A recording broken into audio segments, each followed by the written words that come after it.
Kita mulai tokoh ini. Saya tidak tahu kesan yang muncul di kepalamu apa tentang beliau Nasruddin Hoja.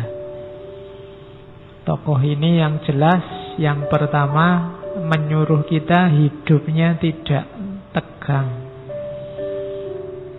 Berhikmah iya, berfilsafat iya, mendalam secara makna iya, tapi santai saja, sambil senyum, sambil tertawa.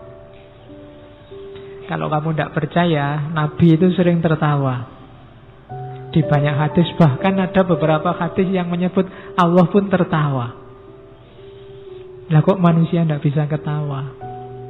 Ya meskipun istilah Allah tertawa itu kan nanti ada beda pendapat. Kalau di kita yang Sunni pokoknya bila kaifa, tapi Allah tertawa. Kan ada cerita Allah tertawa, misalnya besok ada laki-laki terakhir yang keluar dari neraka menuju surga.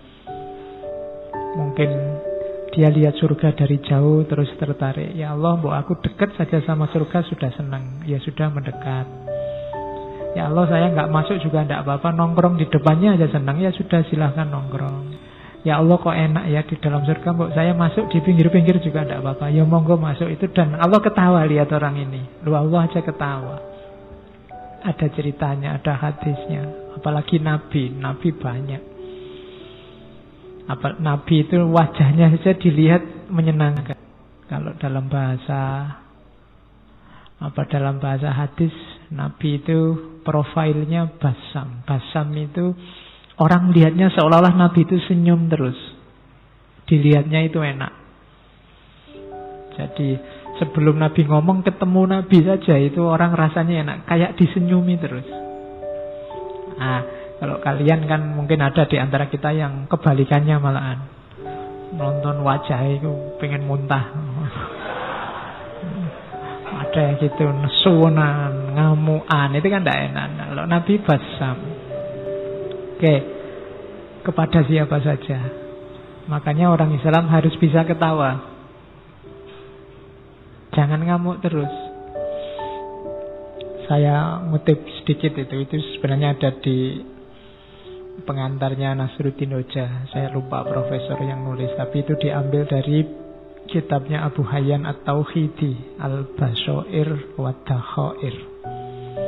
Jangan engkau jauhkan dirimu dari mendengar sesuatu tentang kejadian sederhana yang lucu-lucu.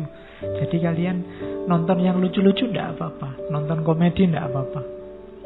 Sebab termasuk juga yang lucu-lucu dalam hidupmu. Hidupmu itu lucu, banyak yang lucu. Cuma kamu membacanya terlalu serius. Sebab bila engkau tidak mau memperhatikannya, pemahamanmu akan picik dan watakmu menjadi kurang tanggap. Kalau kamu tidak bisa menangkap betapa lucunya hidupmu, katanya Abu Hayyan, kamu kurang peka terhadap hidupmu. Hidupmu itu lucu, ngapain kamu stres? Ngapain kamu sumpek? Itu lucu. Tidak lulus-lulus ujian, lucu. Ya kan? Kemudian apalah diputus pacar, jane ya lucu. Wong masih pacar aja diputus, kamu kok nangis sampai segitunya. Malah enak kamu bisa nyari lagi, nambah pengalaman. Kalau kamu nangis itu jane ya lucu. Banyak yang lucu-lucu dalam, apalagi coba kamu baca peristiwa-peristiwa politik hari ini itu jane lucu. Cuma barang lucu itu kamu kok ketemunya malah marah. Harusnya kan ketawa. Tapi hari ini orang membacanya jadi marah-marah. Katanya Abu Hayyan bilang, kau tidak mampu menikmati segarnya komedi, segarnya humor, segara kelucuan, awan kelabu kehidupan yang serius bahkan menghancurkan dirimu. Wah, susah. Merengut terus juga hidupmu akan hancur. Tidak enak. Wong kita oleh Allah diizinkan, diberi kesempatan hidup di dunia ini kan untuk bahagia, untuk senang. Masa Allah nyuruh kita sumpek, nyuruh kita sengsara? Kan enggak. Gembiralah. Hidup ini menggembirakan. Jadi tertawalah. Ini filosofi yang dipakai oleh Abu Hayyan At-Tauhidi dan Nasruddin Hoja. Nanti gayanya semacam ini. Makanya saya sebut Muslim alternatif. Sekarang citranya Islam itu citra kebanyakan citra keras. Ya meskipun itu salah, tapi ada indikator-indikator yang membuat orang menyimpulkan itu. Mari kita akhiri itu, tampilkan wajah Islam yang melahirkan tawa, melahirkan senyum. Kadang-kadang ada orang bikin komedi, bikin humor, kamunya serius. Betul. Jadinya nggak jadi ketawa, malah marah. Akhirnya orang takut lagi ngomong yang lucu-lucu. Akhirnya ngomongnya serius terus. Akhirnya wajahnya kayak kalian kelihatan cepet tua kabeh. Antara wajah sama umur berbanding terbalik. Jadi ketawalah, senyumlah. Hidup ini indah, hidup ini nyaman. Kalau ada masalah itu sebenarnya kelucuan dalam hidupmu. Ketawain saja. Betapa lucunya dirimu. Nah, itu lebih nyaman. Itu rumus dari Nasruddin. Dan sufi juga, Nasruddin ini seorang sufi juga banyak memfungsikan humor. Coba dilihat para sufi, coba dilihat para ulama besar. Itu kan hidupnya serba senyum, banyak humornya. Ulama-ulama yang ilmunya sudah tuntas itu kalau ngomong kan enak didengarkan, dan kadang-kadang ya dagelan-dagelannya banyak, membuat kita tertawa, membuat kita tersenyum. Ini orang yang sudah luas sehingga bisa menerima apapun. Kemampuan menertawakan hidup itu tidak sembarangan. Wong Quran sendiri sudah ngasih isyarat kamu, innamal hayatud dunya lahwun walaibun.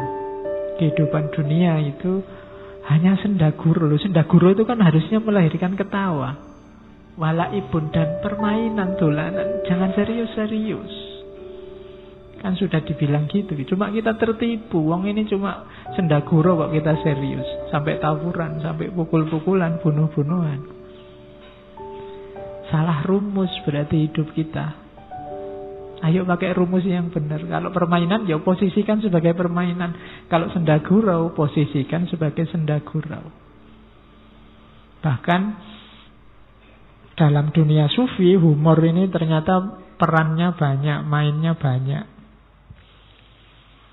Ada teori bahwa kalau dalam sufi itu humor itu termasuk humornya Nasruddin, itu ada kalanya untuk menggugah pikiran.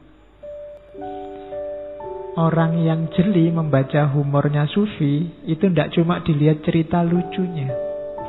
Di balik itu ada makna yang dalam.